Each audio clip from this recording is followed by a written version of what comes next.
Zainy amin'iny fa mitaka ny famorinan'ny filan-kevitra nasionaly ny antoko PSD manerana nosy ireo mpikambana any amin'ny faritra satria tsy mankasitraka ny fanesorana n'Andriamatoa Boza Julien tsy ho sekretera nasionaly n'izany antoko izany intsony ny avy eo anivony izany antoko izany tamin'ity androandroany ity moa dia nisy ny fionana fohy tamin'ny mpanao gazety ny tanterahan'izy ireo araka izao tatitra hoentin'ny Lovaramanantsoa amin'ny sariny Christian Akotramanga zao.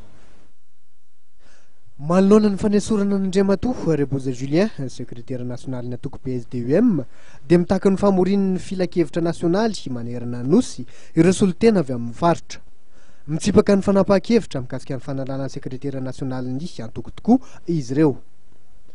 Zahay zay manoloana eto zany membre ny conseil national ny tenako moa sady CT ny PSDUM dia mitsipaka marindrano io fanapahan-kevitra io satria fanapahan-kevitra n'olombitsy io ary tsy mifanaraka amin'ny didina mandalana mifehy ny PSDUM. Tsy fivorian'olombitsy telo sy efatra any ambadimbadika any akory no anitsakitsaka ny fanapahan-kevitry ny congrès national.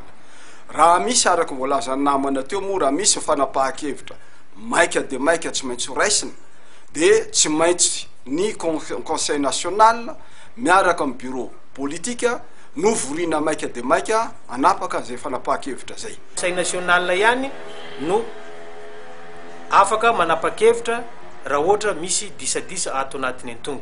Kasaina ho tanterahany ato Antananarivo renivohitra kosa izany fivorin'ny filan-kevitra nasionaly ny PSDUM zany.